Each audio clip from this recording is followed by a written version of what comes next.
Welcome to another episode of the Breaking and Entering podcast. Both of our teams won in convincing fashion this week. Good week for me. Brandon, how you doing, man? I'm feeling busy Sunday early window, 5 muff punts. I don't think we've ever seen that before. Special teams was popping for sure. But yeah, a lot of good games came down to the wire in week 4 on Sunday. Definitely. All right, everyone, let's get into this opening drive. Pistons owner is purchasing a 27% stake of the Los Angeles Chargers. That's the Pistons with the NBA.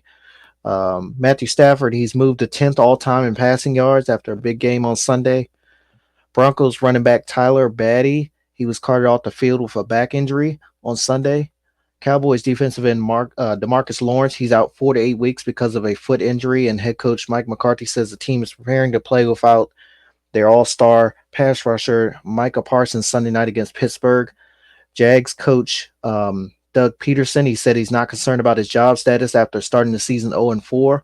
Steelers right guard James Daniels, he will miss the remainder of the season after suffering an Achilles tear. And the Browns running back Nick Chubb is expected to practice this week for the first time since he tore his ACL and meniscus back in week 2 of 2023. Got it. Good luck to Nick Chubb coming back. Let's get Yep. into the AFC South matchup. Texans beat the Jaguars 24-20. Was watching this game on Red Zone. We were texting a little bit about it as well. Jags were up for most of the game, but then the Texans came back. CJ Stroud scored a win on the game winning drive, hit the running back Dare Agunwabale. I probably butchered that name, sorry, sir, but he hit his running back late on a touchdown pass to go up ahead against the Jaguars, who are now 0-4. I know before the season started, I was talking about Nico Collins and how I was kind of surprised how fantasy wise anyway, people had him projected to be this big time scorer, and he's definitely proven me wrong the way he's been coming out here balling. I mean, 12 catches, 151 yards. Stephon Diggs continued to be a steady presence for the Texans as well. He had one rushing touchdown where it's kind of like a trick play. I don't know if it ended up being a broken play, but he ended up scoring in the red zone on a basically a wide receiver scramble. Cause you call it a QB scramble because he looked at the QB on this play. But good win for the Texans. You were talking about it a few times through text how you think Doug Peterson will be the first coach to be fired. Could be the case if they continue to lose. I think I saw today. You mentioned it that he's not worried about his coaching status, his job status. But what did you think of this game? Back in the win column for Houston, as you mentioned, second and goal, about 22 seconds left. Stroud, he rolled out to the right and hit his running back, as you mentioned, Dare Ogunbowale. I'm sure we both got it wrong. I know I'm bad at names, but for the short touchdown, secured the win for them. Houston came out with some trickery though early in the game. You mentioned that Stephon Diggs. That was kind of trickery though. Um, Peardy was going to throw back to C.J. Stroud and down there in the end zone in the first quarter. He took it in himself, pretty much untouched. Jacksonville, though, you got to give them a little bit of credit, though. Despite the horrible play last week in prime time, they kept it close in this one. Divisional matchup, kind of could kind of say you kind of expected it, but the Jags offensive stars, they didn't play bad. Brian Thomas, Travis Etienne, Tank Bigsby, and Christian Kirk. I heard Christian Kirk is in some possible trade rumors before the trade deadline. I heard he's a possible candidate to ship out of there if things continue to go south for them. But yeah, it was their defense though that failed them. You can't allow CJ Stroud to pass for more than 300 yards and expect to win. 9 straight losses for the Jaguars. It's just not looking good. As you mentioned, Doug Peterson and our opening drive, he will likely be out the door very soon. I'm not expecting him to be around much longer. I think the ownership down there is already fast paced, so we'll see how this goes moving forward. Christian Kirk trade rumors, son. You might not like it, but I can see the Chiefs trying to get him. I know that I would believe probably it be after the that deal. injury. Yeah. Yeah. All right, let's move over to the AFC West against the AFC North. Broncos beat the Jets. Brandon, how do you feel about this one? Yeah, man. Bo Nix, Greg Zerline, and the Jets' offensive line were the difference in this game for me.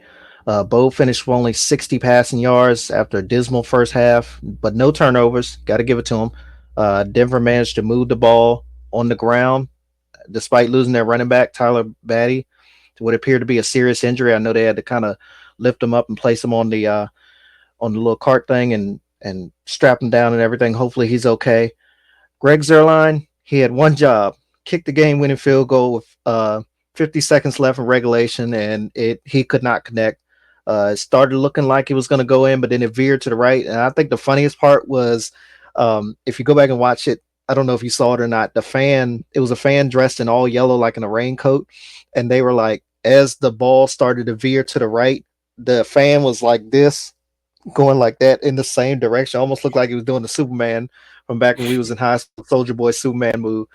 But yeah, Jets offensive line, we knew they were about Morgan Moses, but they struggled all game long. It was if it wasn't penalties, like you mentioned, we was texting about, it was sacks. Rogers was taken out 5 times. They had a clip of him on the sideline, just like you know, head Yeah. covered and everything. Just looked like he was defeated. No run game, and they gave up 14 hits as well, quarterback hits. You can't, inexcusable, man. Honestly, against a mediocre team and a rookie quarterback. Now they got to go to London next week for a matchup with the 4-0 Vikings. Good luck to them and the ferocious defense. I know Aaron Rodgers knows the Vikings well, but it's a lot to travel across the globe and go win when you're coming off of a loss and you're facing a very good Minnesota team. So yeah, your thoughts on this one? Yeah, man, you called it. Without Morgan Moses, it's like that offensive line was just awful. I mean, I was texting you like every time Rodgers would do a fake hike to try to do his cadence, his own damn line would jump, not the defense. It was just all around bad performance. That Broncos defense did its job. The Jets defense did its job for the most part. But in the second half, specifically that fourth quarter, they started getting gashed by the run. Javante Williams starting to get 5, 6 yard gains. Bo Nix and crew was able to drive down the field, and they reached Cortland Sutton in the back of the end zone for a touchdown. Damn it, Jets, you messed me up. You were one of my guaranteed picks of the week. Thankfully, I didn't bet push-ups for this one. It was with the Ravens game, but I was watching that game just shaking my head. Like you said, they couldn't run the ball. Got to the goal line, a false start would happen, or you get to the goal line, you would try to pound it in with Brees Hall instead of using your freaking 240-pound rookie running back Braylon Allen, who's like a battering ram in there. I thought Robert Saleh, he was getting criticized a lot on morning shows. I was watching Get Up earlier today, and Mike Greenberg thinks he could get fired. He thought he got out coached by Sean Payton. I kind of agree with that. Damian Woody Yeah. was ripping Saleh too, ripping the offensive line. I know there was some comments he made after the game about maybe we should get rid of the cadence or something like that for Aaron Rodgers, since there was a struggling with the offensive line. And Aaron was like, I don't know. We could do that, or we could hold people accountable. So I don't know if there's a rift going on between them, but definitely an ugly, bad loss for the Jets. Still early in the season for them, though, but you got to win games like this. I know you're down one of your starting old linemen, but to be the offensive line be that bad, just with one guy missing. I know the weather was bad, but the Broncos were dealing with that weather too, and they were able to do what they need to do to win the game. Greg Zerline, though, you probably needed to walk home after that game, buddy, for missing that field goal. I know it was 50 yards, but that's like a freaking a chip shot these days for most of these field goals kickers. So yeah, man, definitely not a good look for the Jets. And the Broncos are 2-2. Wow, salute to them for that. Salute to them for that. All right, but before we get to the next game recap, this episode is brought to you by Premium, a CBD and wellness company. Check out their full line of CBD infused products, which make great stocking stuffers for the upcoming holiday season. Perfect for athletes, weekend warriors, soccer moms, and even armchair quarterbacks. They have CBD infused honey, which is a personal favorite, as well as tinctures and mint and regular flavor. Most importantly, they are veteran and women owned. So come get some of this sweet temptation and taste the premium difference. Use code BNE for 15% off your order. Their website is premium.com. That's PREHEMIUM.com. Again, that's PREHEMIUM.com. Now let's get back to our show. We had a NFC South matchup. Falcons beating the Saints 26-24, a game where the Falcons did not have any offensive touchdowns. Free Kyle Pitts. Please, free Kyle Pitts. My man did not catch any passes. He had 2 targets, if I'm not mistaken. Yes, I got him on my fantasy team. I got him in a bunch of I got him in like 2 or 3 fantasy leagues. He put up a big fat 0, and I was highly disgusted. I'm watching this game. Red zone. I turned into the game late to see how it would go. And Kirk Cousins ain't even looking his way. I mean, he throwing the ball down the field. No offense to none of the other receivers. I'm not trying to talk about them, but he throwing the ball down the field. Of course, he's missing them. Darnell Mooney, guys like that. It's just like, come on, man. What are we doing out here? I'm gonna talk about the Saints a little bit. Alvin Kamara has been a kind of surprise for me. He's been really efficient this season so far. I did not expect him. I thought he was going to be a little rusty, but he came out the gate smoking. I know they lost this game, but he had another solid game, in my opinion. 77 yards on the ground. Derek Carr, though, he's getting back to what I thought he would be, where he was just all over the place. Not really. He's a game manager, you know. He's not going to win the game in most cases. It could be some cases where he does win the game, but he doesn't win the game. Bijan Robinson, before the game, I think he was on the injury report, questionable with a shoulder injury. So I think that was the reason Tyler Algier had the ball a little bit more. He had 8 carries for 60 yards. Bijan was more, they used him more in the passing game this game. But shout out to the the Falcons special teams. They were able to return a muff punt for a touchdown. Younghoe Koo as well. 58 yard. I think that's his new long career best for the game-winning field goal. So, yeah, salute to the Falcons. But please, free Kyle Pitts. Brandon, what did you think of this game? Halfway through the 4th quarter, I said Atlanta damn near wins all their games at home on the leg of Koo, and it was looking like it was going to be the same thing there. And next thing we knew, Alvin Kamara, he punched in that late game go-ahead touchdown, but they made the mistake of leaving time for the Atlanta offense. And it don't matter who's out there quarterback with them at home. If they got a chance to win it within 2 minutes, they're going to get it in enough position for Koo to win it. Cousins and the Atlanta offense, they trotted back on the field, had no problem going 30 yards on 5 plays. Koo comes out there, opportunity, as you mentioned, hit it from 58, and he does. Longest kick at Mercedes-Benz Stadium. I know the stadium hasn't been open that long, but yeah, congratulations to the Falcons. Taysom Hill, he did go out early in this one after he scored 2 early touchdowns on the ground for them. But this Saints offense has cooled all the way down the last 2 weeks against Philadelphia and now against Atlanta after scoring 91 points in their first 2. Even I was sitting there saying, Derek Carr could possibly be a dark horse for MVP, but not now. Like you said, he's kind of getting back to rare form, what we were used to a little bit in Oakland and Las Vegas during his time there.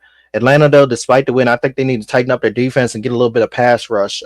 They had some issues trying to get to Derek Carr and every quarterback they've played this season, but I think they'll slowly start to make some noise in the NFC if they can tighten that up. I know you mentioned the fact of Bijan, he didn't appear to be healthy.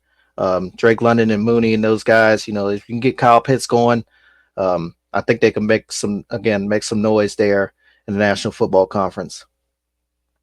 Yeah, for sure. We'll see how both these teams are going for. I think the Falcons play the Bucks next. Should be another good matchup. Yep. All right. Colts beat the Steelers 27-24, a game where Anthony Richardson went out twice. First play, he hurt his hip. They took him out for a couple of plays. Joe Flacco came in. Then Anthony Richardson came back in, and he ran the ball.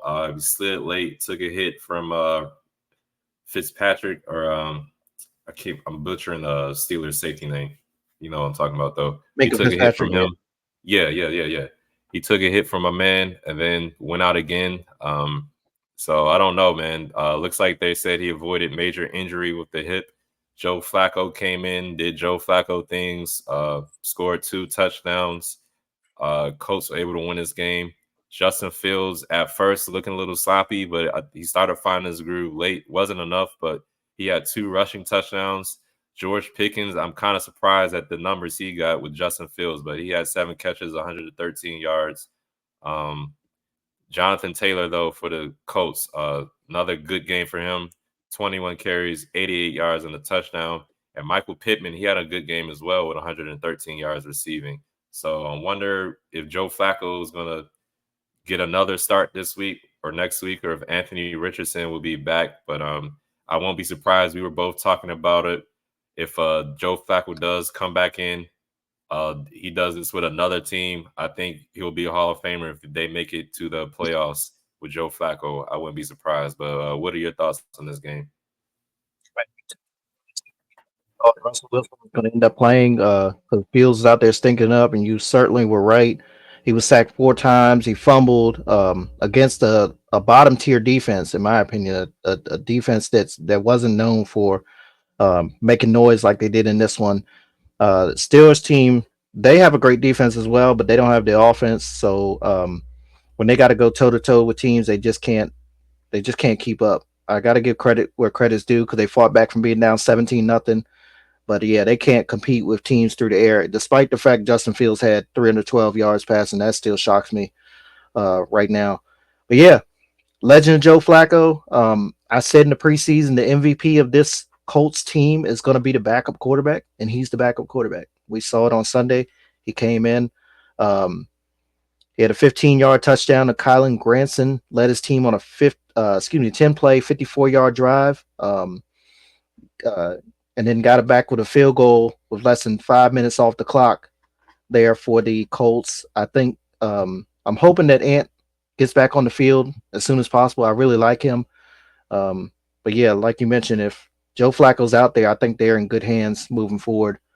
Surprising one in this one. I mean, the Steelers are kind of like you mentioned back in 2020, probably the worst undefeated team entering week 4, but I did not see this one coming. I definitely picked the Steelers in this one. All right, everyone, time for our player awards. I'm going to go with my offensive player of the week kind of guy. He didn't have a big game, but I liked his gameplay. He was without the star corner for the Green Bay Packers, Jair Alexander, Justin Jefferson. He did just enough to help his team to victory. 6 catches, 85 yards, a beautiful one-handed catch in the corner of the end zone for 27 yards.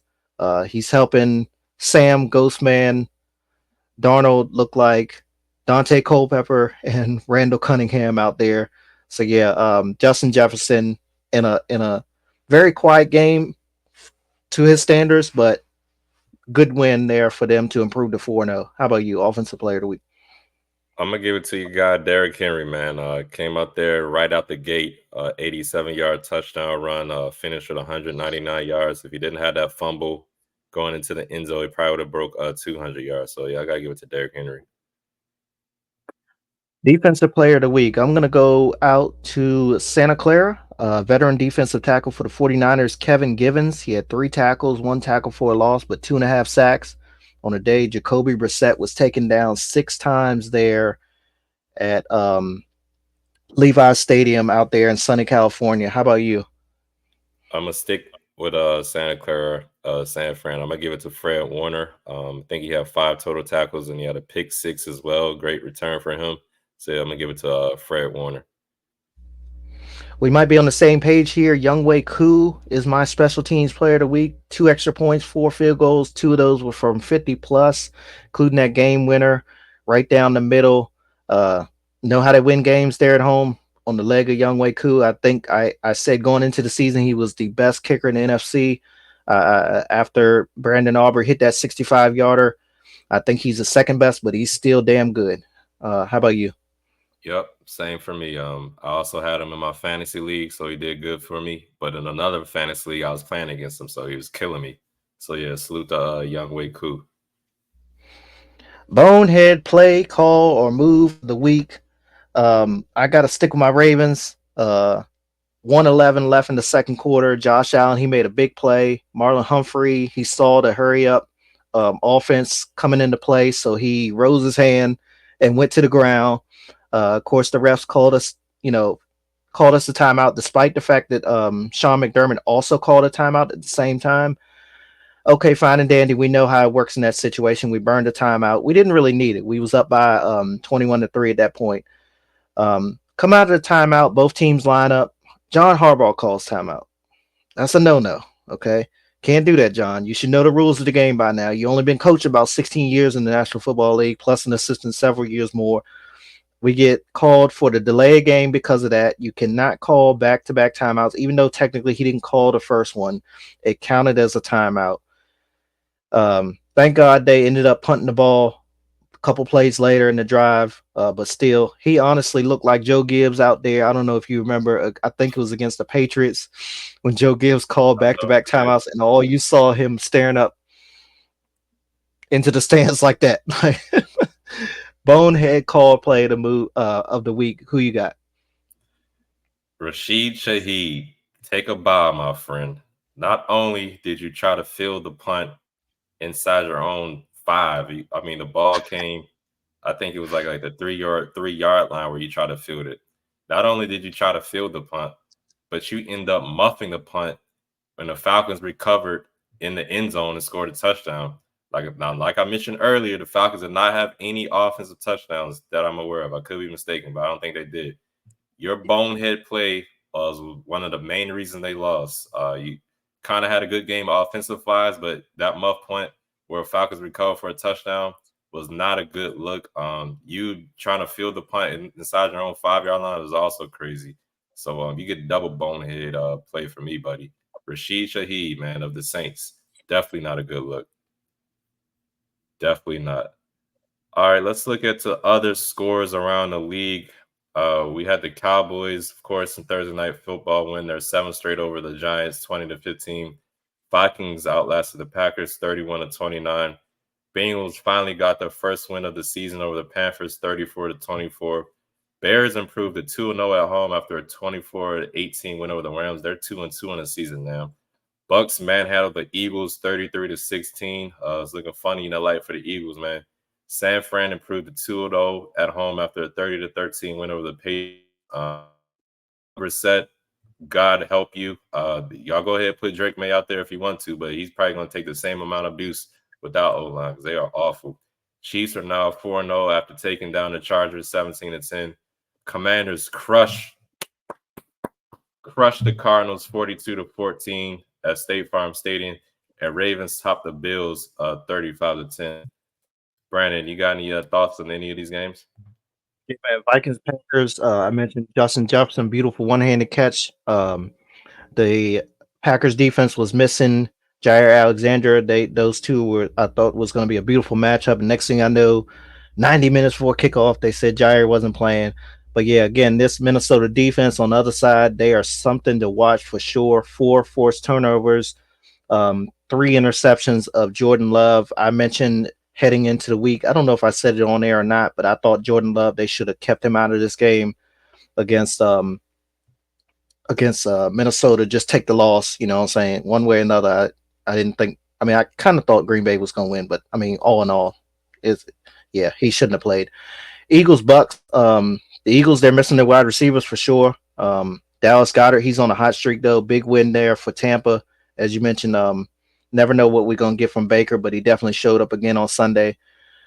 Raiders and the Browns. I was hoping for the Browns to pull through for this one. From my pick standpoint, but from my division standpoint, it definitely was helpful the Browns to beat them. They are some ass. Where are all those people that thought the Browns was going to win the Super Bowl back when they acquired Deshaun Watson? Because all y'all need to come out and confess what happened. Kansas City and the Chargers. Kansas City has now won 11 straight over the Chargers. It seems like when you think they're out, you thought the Chargers started good. Here come the Chiefs. 1 touchdown. Wins it all, and the defense smothers them there at the end. Commanders and the Cardinals, Jaden Daniels looking pretty damn good. Highest completion percentage in his first 4 games ever in NFL history. Surprised the record set by Tom Brady. It was the first time since 2016 y'all scored 4 rushing touchdowns as well. So history continues to be made for this franchise in 2024. And then Ravens and Bills on Sunday night. I didn't think it would be this much of a blowout. My players of the game, Brandon Stevens, I think he only had 2 targets where he really gave up big plays, and they were on the sidelines. So we got to tighten that up. If I'm Brandon Stevens, and Justice Hill. You mentioned how good of a weapon he was for us in this one, despite the fact of the big guy, Derrick Henry, damn near going over 200 yards.